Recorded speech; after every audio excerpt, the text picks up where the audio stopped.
Jerseys of Hope is a nonprofit committed to inspiring a sense of community and well-being in hospitals through the donation of athletic jerseys to be worn by patients rooting for their favorite team. In the past 7 years, Jerseys of Hope has given out over 2,000 jerseys to lift the spirits of hospital patients. They have impacted the needy in 4 countries and 11 states. Please visit jerseysofhope.org to learn more. We're so honored to partner with Jerseys of Hope and be a small part of the large impact they make.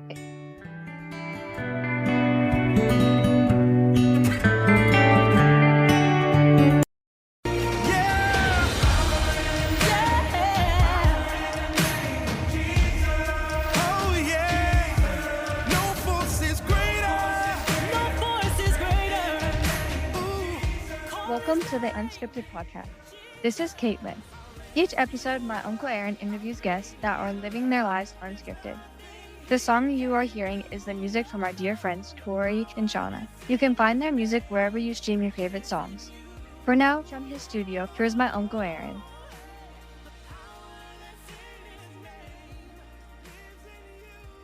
Welcome back to Unscripted from my studios powered by the Jerseys of Hope, Season 3. I can't tell you all how excited I am about this interview today.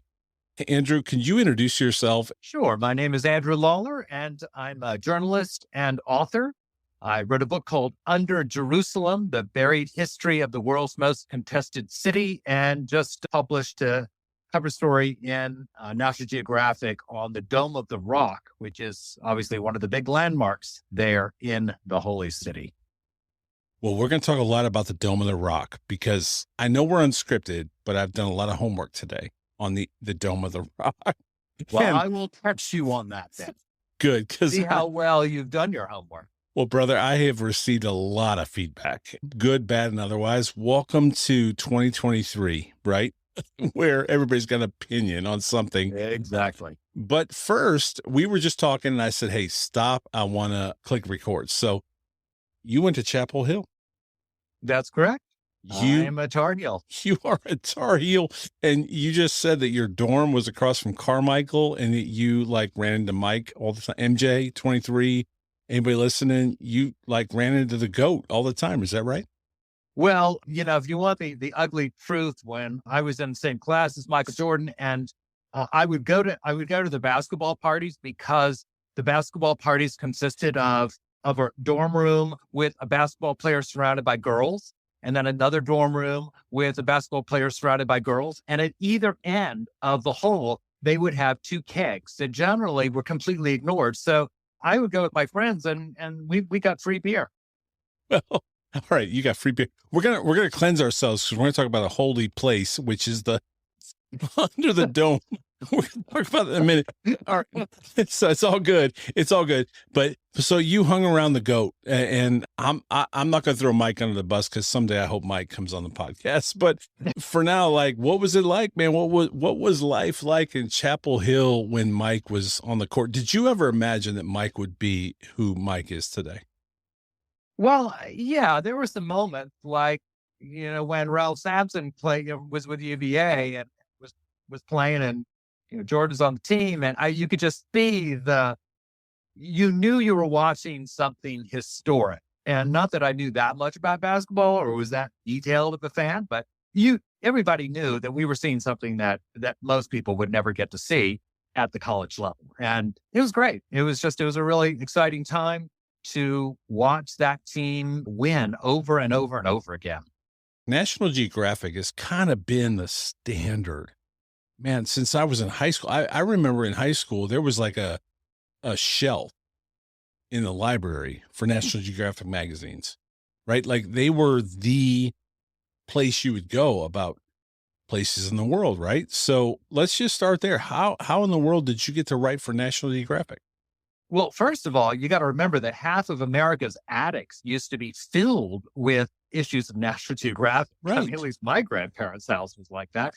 Yeah, I got really lucky. I was a journalist, had been a journalist a long time, and wrote a story. Well, it's a long story, but I ended up scoring my first National Geographic story when I was in Baghdad, and they needed a writer. They had a bunch of photographers taking pictures of the Iraq War, and they had not brought a writer, and I happened to be there. So that was that.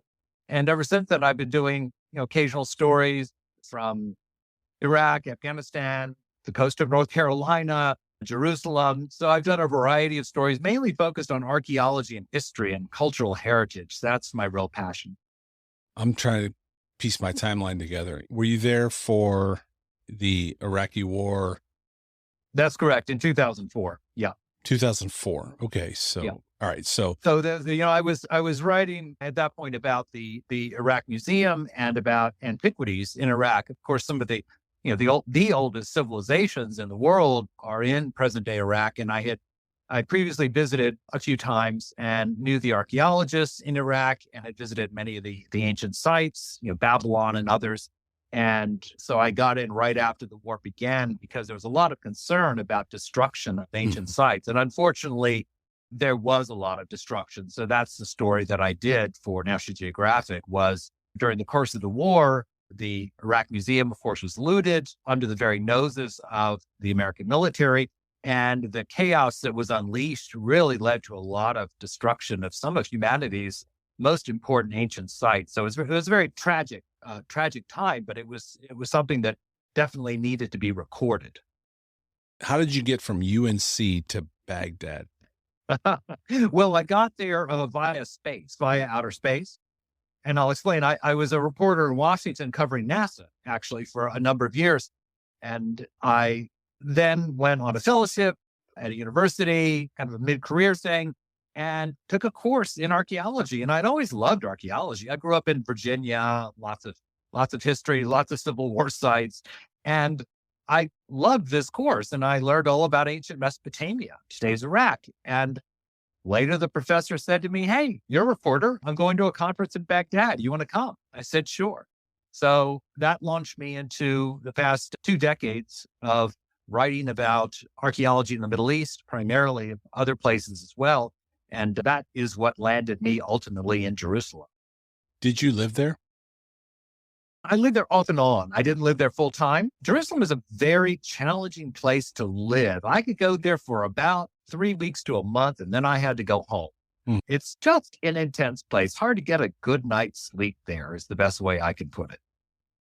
Because of constant shelling? I don't know. Like, I don't understand, because I've never been there. Jerusalem is actually a very safe place for tourists and pilgrims. Because it's one thing that Jews and Arabs can agree on, is that we want the tourists to keep coming. So it's actually a very safe place, much safer than most American cities. But there is a certain energy about it, not to be too woo-woo, but you do have these many groups who are there vying for control of this ancient place. Right. And it can be uncomfortable and complicated and touchy and edgy. So it's not the violence so much as just the fact that there's so much going on there, spiritually as well as politically, that, like I said, sometimes it's just hard to get a good night's sleep. Where are you today? Today, I live in Asheville, North Carolina, which is a much quieter place, I have to say, in all respect. And I assume you're a freelance writer? Yeah, I've been freelancing now for, 10, 15 years. I'm a writer, a contributing writer for Science Magazine. I was a staff writer there for decades, and also for Archaeology Magazine, which has been, a great gig. And then also freelance for National Geographic and other publications. But I really have gotten into writing books. I'm loving it. It's just an opportunity to dive very, very deep into a subject, that goes beyond just 3,000 words. All right. 2 last questions, and I promise you we're going to dive into the dome. One, you mentioned books. What books are out there so people can find them? Sure. Well, if you're interested in chicken and all things chicken, I wrote a book. Yeah. I wrote a book called "Why Did the Chicken Cross the World? The Epic Saga of the Bird That Powers Civilization." And that was a lot of fun. It's really a story about how humans spread around the world, because wherever we went, we took the chicken with us. And that was great fun. A lot of archaeology, anthropology, went to cockfights in Bali, you name it. And then my second book is called The Secret Token: Myth, Obsession, and the Search for the Lost Colony of Roanoke. Now, this is one of the great, maybe the first great American mystery, when 117 people vanished off the coast of North Carolina during the time of Queen Elizabeth. It was the first attempt by the English to settle the New World. And it remains a big question. What happened to these people? And so I went off to Eastern North Carolina to explore that question and hung out with a bunch of archaeologists who were trying to solve that mystery. And I won't give it away, but I think we got to the bottom of it. Where can people find those?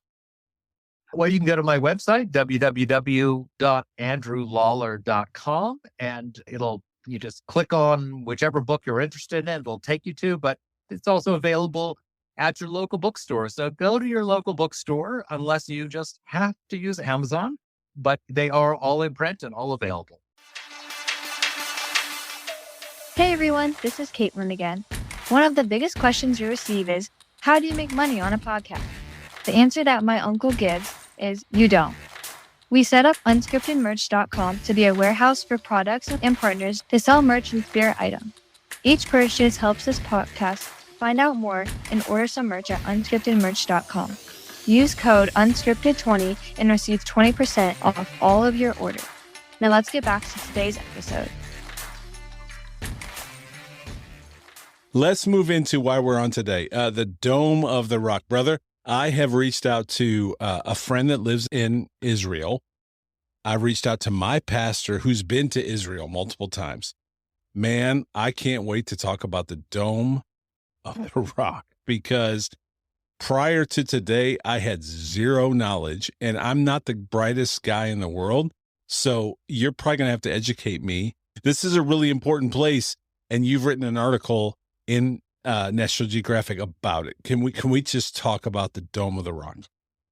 Yeah, I think you're right. It is one of the most important places in the world, and yet most people, I would say most Americans, know almost nothing about it, me included. I didn't know much about it at all, which is part of the reason I wanted to do this story, because I did this book, Under Jerusalem, which was all about the archaeology of Jerusalem, particularly biblical Jerusalem.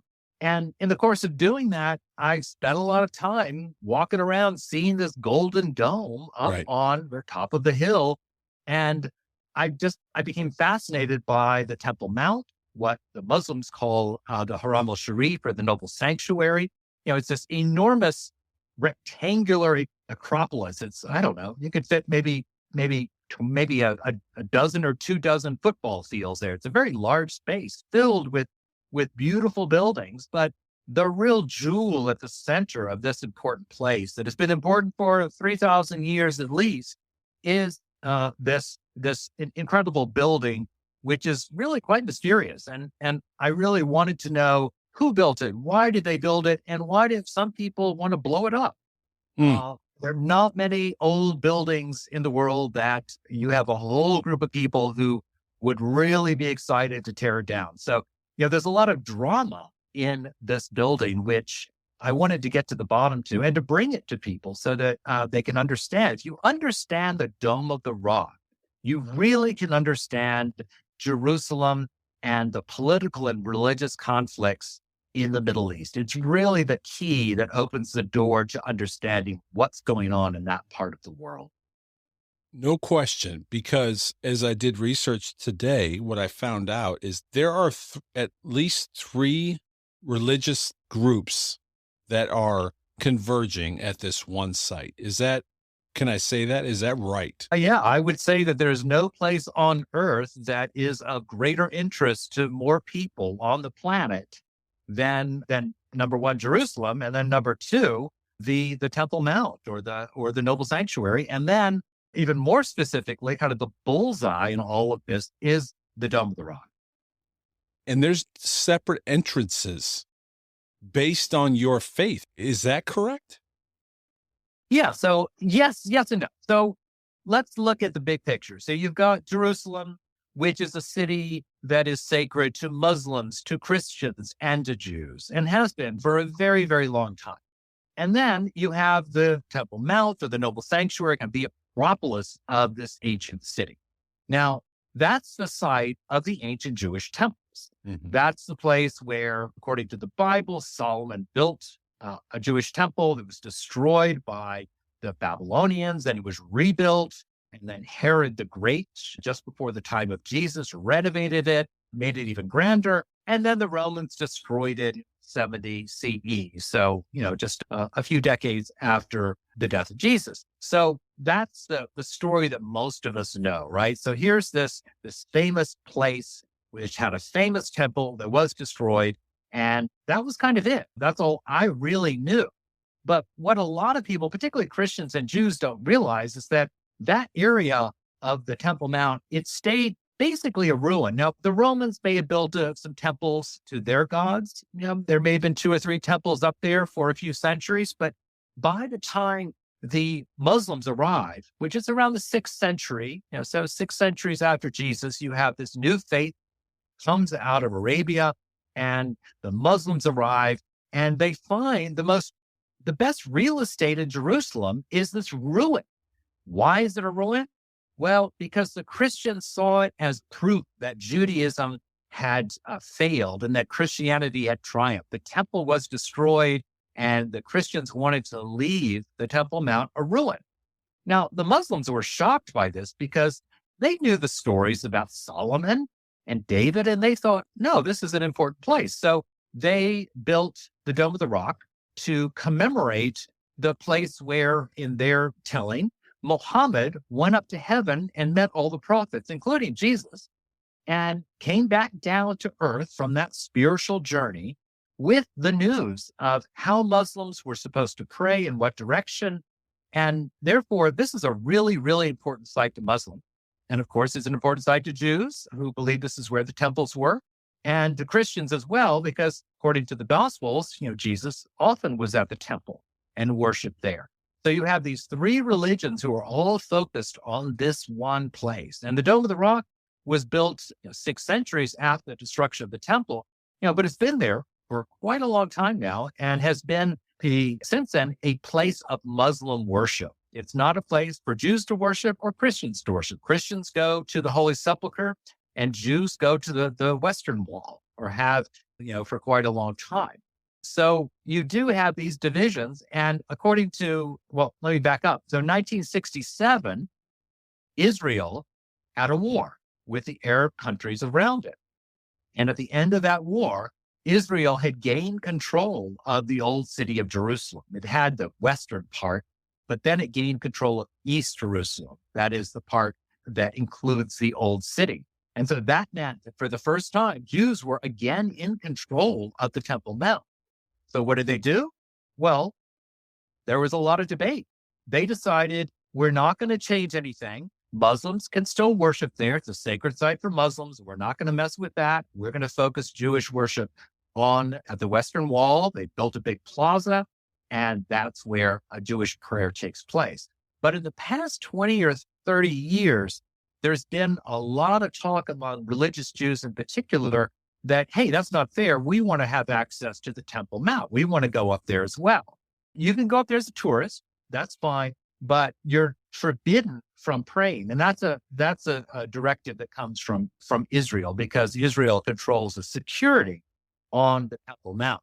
So it's basically a way to kind of keep people from getting violent and getting mad at each other. It hasn't always succeeded, but it's what's called the status quo, meaning let's just keep things as they are, because when you change something in Jerusalem, almost inevitably violence erupts. Mm-hmm. So it's one way to try and keep a lid on the tension that you find in that town. Actually, the point is that remarkably, there has been agreement. I mean, we think of Jerusalem as a violent place, but as I mentioned earlier, it actually isn't. The 3 religions, Judaism and Christianity and Islam, they have definitely had their moments of tension. But for the most part, people have found ways to tolerate the fact that there are others that worship differently. And that toleration has taken the form of what I mentioned, the status quo. So really, the idea of Jerusalem is just don't change it. If you change it, then you're going to get violence. If you try and take away somebody's right, in order to give somebody else a right, then there's going to be trouble. So basically, that's where Jerusalem is a fascinating place, because politics and religion cannot be separated there. So, if you want to not talk about politics, then we really can't even talk about Jerusalem, because inevitably politics is part of the scene, because politics and religion there are so intertwined. But what I find remarkable is that you have this city where billions of people may disagree with people. Muslims may disagree with Jews, who disagree with Christians, but for the most part, people come together in that city and they worship, and they do it rather peacefully. Now, if you try and change that, then you're asking for trouble. And that's what's happening today, because you have those who are insisting, particularly religious Jews, who want to go up and worship and even destroy the Dome of the Rock, which is, a Muslim sacred building, so that they can rebuild the temple. And, that's a little bit like, imagine if you were, if you were a Hindu and you showed up and wanted to, blow up the Vatican so you could build a temple.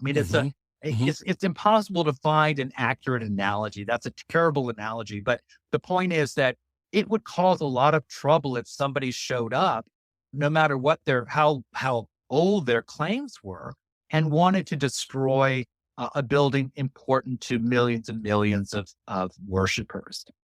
And that's what makes the Dome of the Rock more than just a beautiful and ancient building that has been the center of religious worship for 14 centuries, but also the nexus of the whole Middle East problem.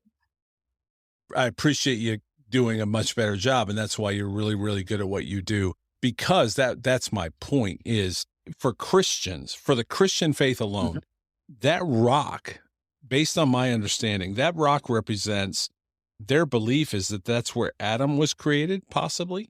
That's what I've read. That's where Abraham almost sacrificed Isaac. And so for the Christian audience listening to this, that's all under this one dome. And I would think for any Christian listening to this, that's kind of important. Like that's a pretty big space for Christians.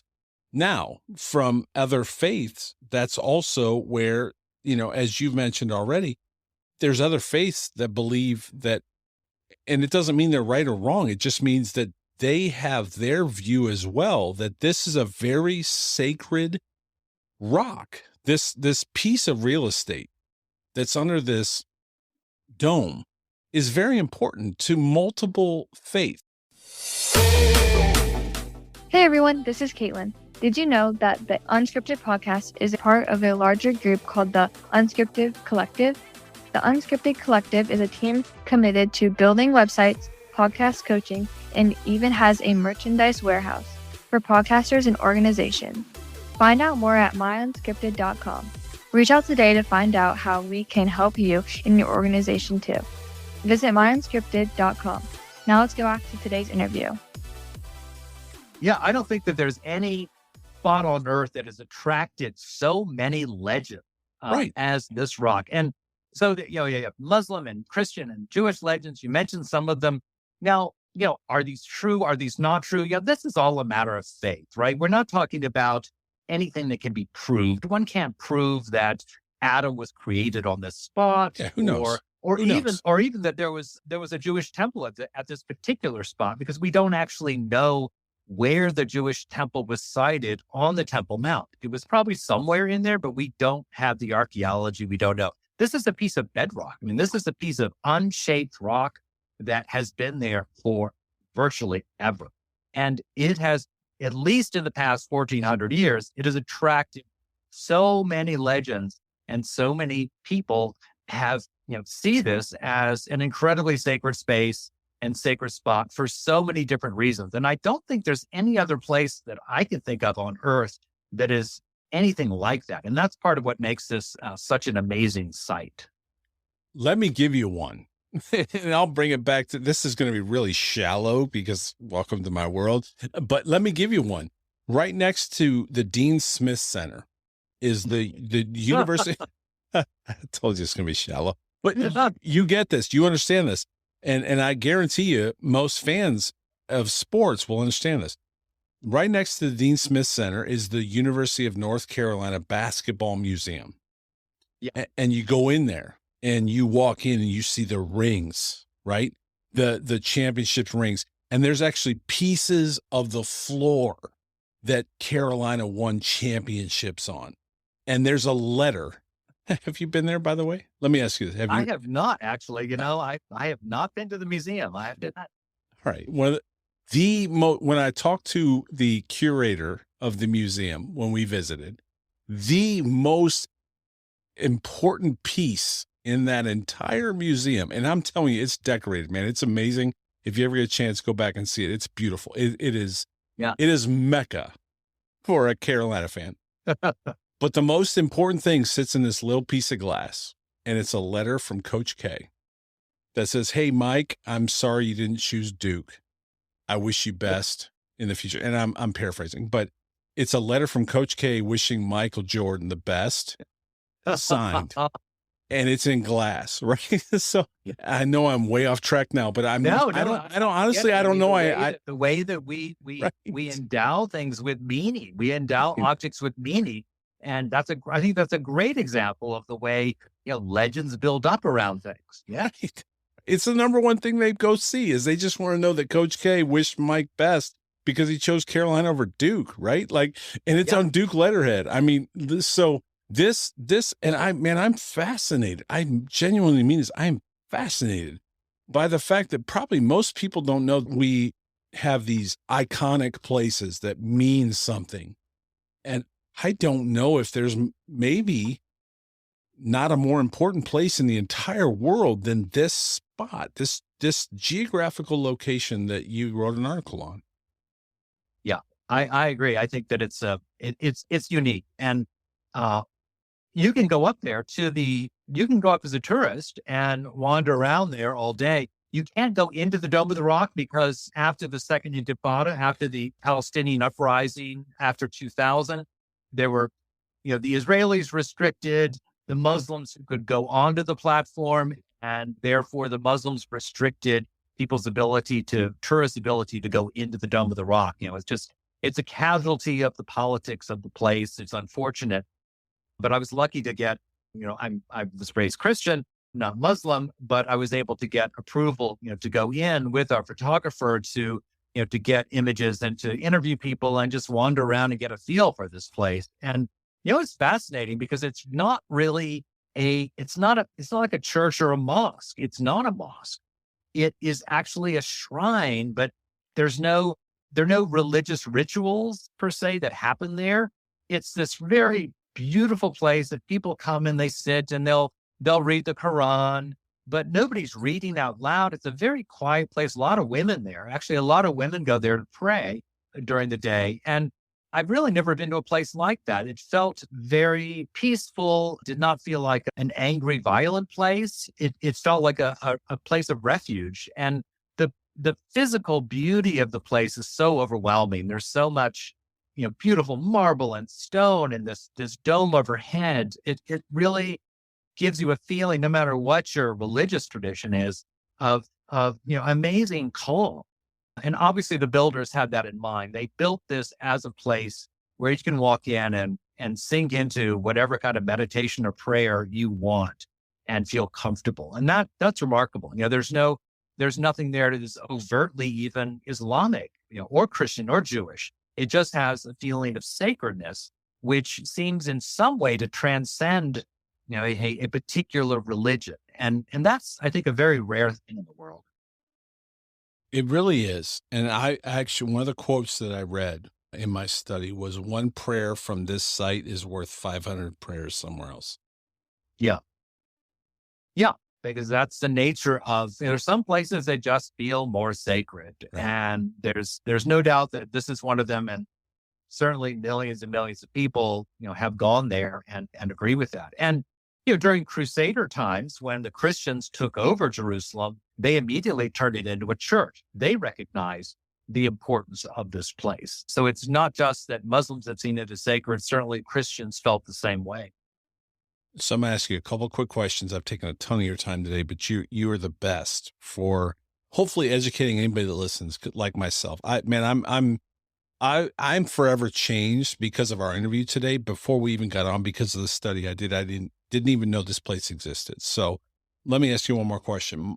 A pastor friend of mine who's been to Israel many times said that there's some demonic images on the outside. Do you have any feedback on that?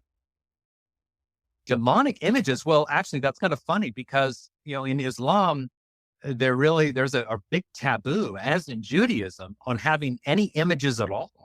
So you actually don't see any images, certainly not of human figures or even demonic figures.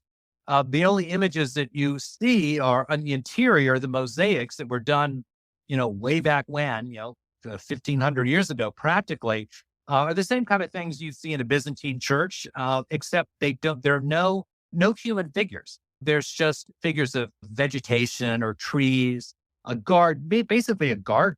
You're surrounded by these glass mosaics in the interior, which give off a feeling of being in a paradise, which is a Persian word for garden. So no, I don't recall seeing anything that anyone might call demonic, because again, there are no images to be seen of any humans or gods or what have you. And that's part of I think the power of this place is that, unlike a Byzantine church where you're going to have big crosses and images of Jesus, which might make somebody who's not Christian uncomfortable, the Dome of the Rock doesn't have those things. So it has a very different feel that I think allows anybody to feel comfortable. And there's some research done by this researcher I spent a lot of time with, Beatrice Laurent. She even believes that originally the Dome of the Rock, when it was built by early Muslim rulers, that it was built as a place for all the people of the book being the Quran and the Bible, so that it was built for Christians and Jews as well as Muslims. It's a place for them to come together. That's a controversial idea, but you certainly get the feel in the place that it's not a place that's trying to exclude people when you walk in. So I promise you, I keep saying I'm going to ask one more question. I attended a Catholic wedding once. So I'm a Christian, and that's my faith. That's where I was raised in. I attended a Catholic wedding once, and I realized quickly the difference between Christianity and Catholicism. And I'm not here to judge or debate either one. I'm just saying I got to see the difference between those. I've never attended something that was Muslim. So what you're saying is this sacred space is very neutral. Is that well? It was for me. Now others certainly could have a different experience. Sure. But I think going into a place where if you didn't know anything about this place, you wouldn't necessarily know that it's a Muslim place. I mean, yes, there are women in hijabs, and there's some stacks of Qurans here and there. But other than that, the building itself is clearly a celebration of spirit that doesn't, in and of itself, demand some kind of particular religious point of view. I guess I can say, like say walking into a Christian church. And just to add, I mean, my understanding is that Catholicism is Christianity. It's just one sect of Christianity. So right. Baptists, Methodists, Catholics, I think they all consider themselves to be Christian, just to make that point. Agreed. And I think that's what we've tried to unpack here a bit without stepping on anybody's toes. Is the reality is that there's a lot of views in the world. And yeah, I appreciate the fact that you've gone there. You've been boots on the ground. You've seen it. There's a Good Morning America video out there where I assume it's your photographer took pictures. Yeah. That's Zia, who I spent a lot of time with in the Dome. And they did a story with him, right? Yeah. So it's out there. It's out there. If people are listening to this today, they can find it. All right. So let me move to the final phase. Where can people find your accounting of your experience? I know it's on National Geographic. What's the links? What are the links? Yeah. What are the links? Go to, probably the best link because you can get a PDF of the story if you're not a subscriber to National Geographic, is www.andrewlawler, that's AndrewLawler.com. And you can find the story as well as information on the book Under Jerusalem, The Buried History of the World's Most Contested City. And the good news is the paperback is coming out on September 26th and will be available then. So right around the corner. So what is the buried? What's the rest of the story? Not to pull the Paul Harvey, but what's the rest of the story? Well, what else will people find? Well, we've talked about Jerusalem. We've mainly talked about what's above ground, but what a lot of people may not know is how much is below ground. And when I say below ground, I mean the eras of Jerusalem, particularly biblical Jerusalem, that still exist, just have been keen on unearthing. And it really is the digs, the archaeology digs and treasure hunting digs that have gone on, which have really shaped how we see Jerusalem and why people are so eager to go there. In fact, the Ark of the Covenant, we've all seen how many Hollywood movies about seeking the Ark of the Covenant with Harrison Ford. Well, that story began in Jerusalem in 1911.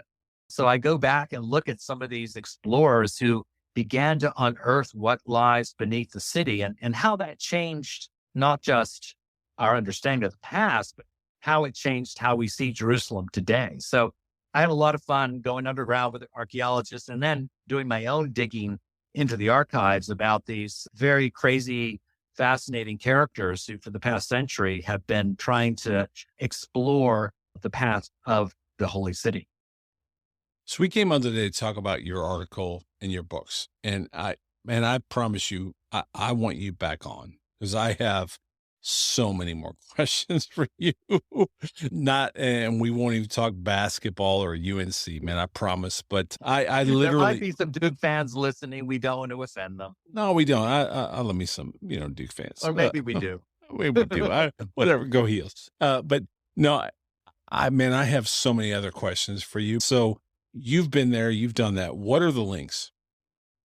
Yeah, so you can go to www.andrewlawler.com and just click on the links to find the story, the cover story in the September issue of National Geographic on the Dome of the Rock, as well as more information on Under Jerusalem, The Buried History of the World's Most Contested City, which comes out in paperback on September 26th. September 26th. Where can they get that on paperback? Is it Amazon and everywhere else? Yeah, it's on Amazon, but I also highly recommend calling your local bookstore because these local bookstores are really what power reading and literacy and books. So if you have one nearby, please support them. They'll have it delivered probably as quickly as Amazon can, and you can feel good about supporting a local business. All right, let me put you on the spot. Will you come back again and talk about what you found in the underground? Are you kidding? Anytime. All right, seriously, we got a lot more to talk about. But for today, the Dome of the Rock, this incredible, honestly, as I've researched it, maybe the most important geographical dot on the map is the Dome of the Rock. And man, I appreciate you going there and sharing with us today. And coming on to my little podcast and talking about it. Well, thank you, Aaron. It's been a pleasure. I've loved chatting with you and sparring with you and reminiscing with you about Chapel Hill. Absolutely. All right. You're coming back because I want to hear about the underground. I want to hear about that. With pleasure. All right, brother. Talk to you soon. Thank you for listening to another episode of the Unscripted Podcast. Make sure to review and share wherever you listen to your podcast. It really helps out our mission to encourage everyone to live life unscripted. Until next time, keep living life unscripted.